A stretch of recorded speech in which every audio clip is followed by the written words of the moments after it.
And look at that. There's a grease fitting. Let's see if it works. Kind of embarrassing that I've been packing this thing by hand for 10 years.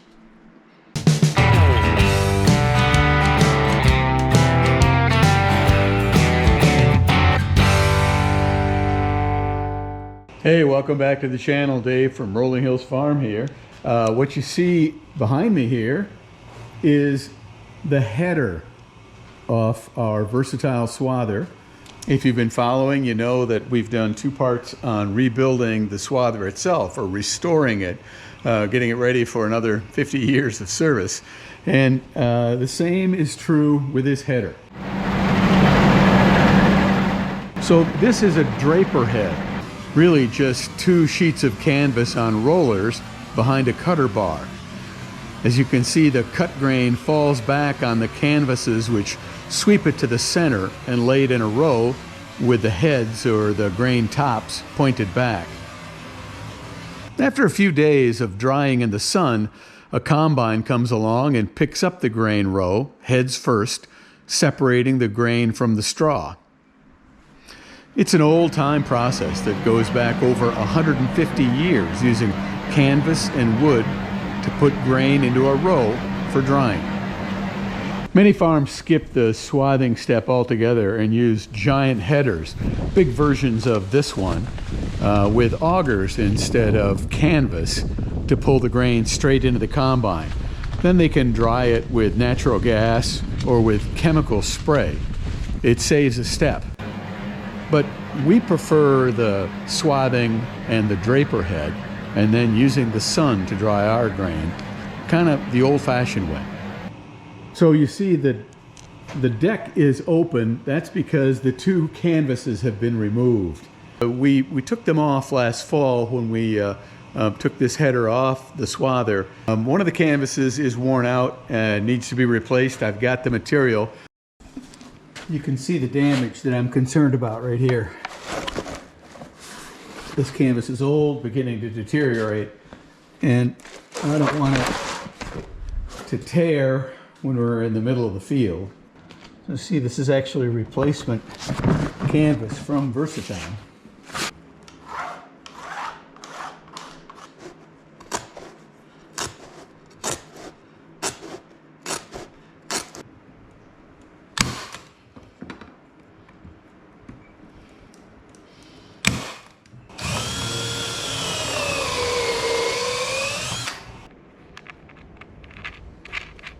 So now these two pieces of metal serve as a clamp, and you pull those slots through between these bolts and then screw it down tight.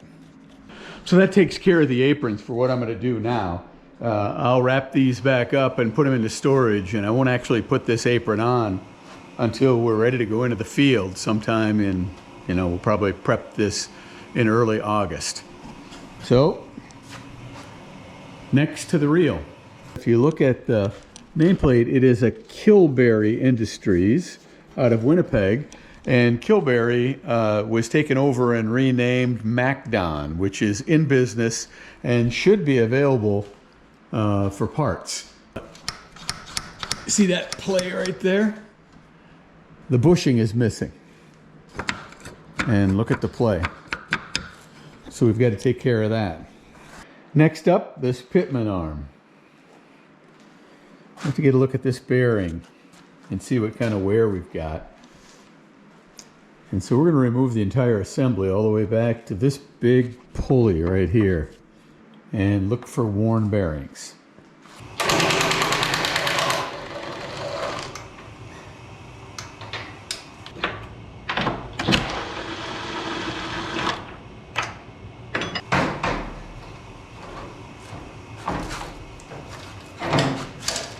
Pitman arm free. Well, there's only one solution for stuff this gunky. Into the parts washer. We're going to get this cleaned up. Well, out of the parts cleaner and There's what I suspected. See that movement? That bearing's bad. And this bearing's, the outside bearing's a little better, but no, not really. The offset pulley, well, that bearing, you can see, is wobbly and shot. So we need to order bearings. All right, bearings are here, and my special nylon bearings for the header are here. I would call them spacers or bushings, but they call them nylon bearings online.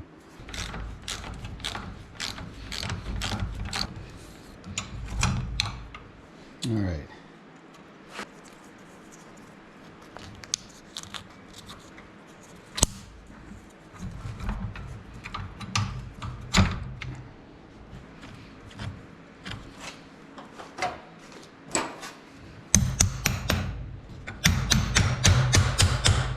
There, the first section is in, and boy, it's a lot tighter. Well, here's another problem. Look at that. This one too.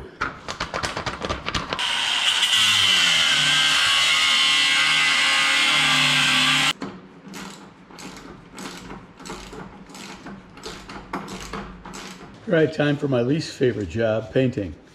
But at least we'll get this wood covered up so it doesn't deteriorate.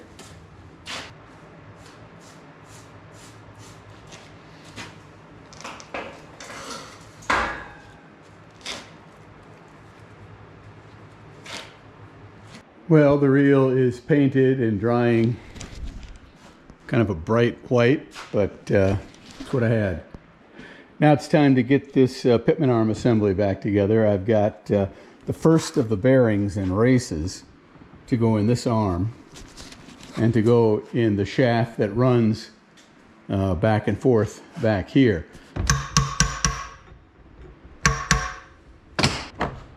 Well, let's get some bearing grease in these.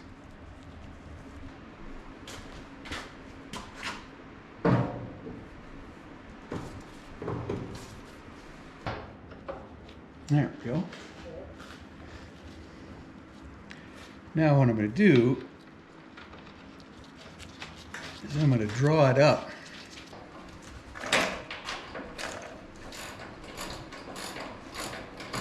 This offset pulley has been a pain for as long as I've owned it. The guy who owned it before me said there was no grease fitting, and I believed him. And so you'd have to take off the nut on this side, slide the whole pulley back, and hand pack it with grease. So I'm cleaning this out in here, and look at that. That little hole right there is a grease passage. And I go down here, and look at that. There's a grease fitting.